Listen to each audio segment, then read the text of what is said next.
Assalamualaikum warahmatullahi wabarakatuh.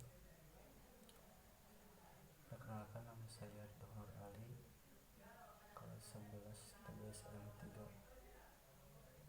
Ya, bade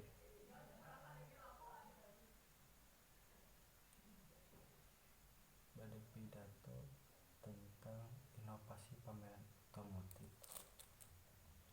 Itu poin hayu urang panjatkeun puji sareng syukur ka Allah Subhanahu wa Ta'ala, di mana kalayan rahmat sareng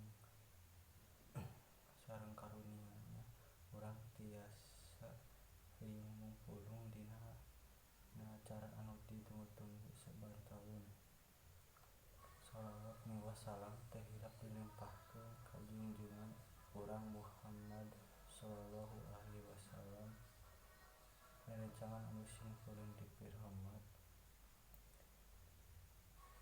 Teu karasa inovasi pameran otomotif geus asup ka taun ka-10na.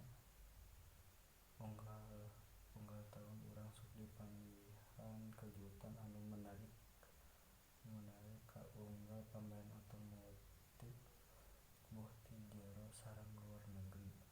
Di tengah pandemi Covid-19 anu lumangsung, urang nyuhunkeun yen unggal pabrik otomotif masih tiasa ngirim utusanna pikeun dipidangkeun dina acara bergengsi ieu. Mung sakitu ti abi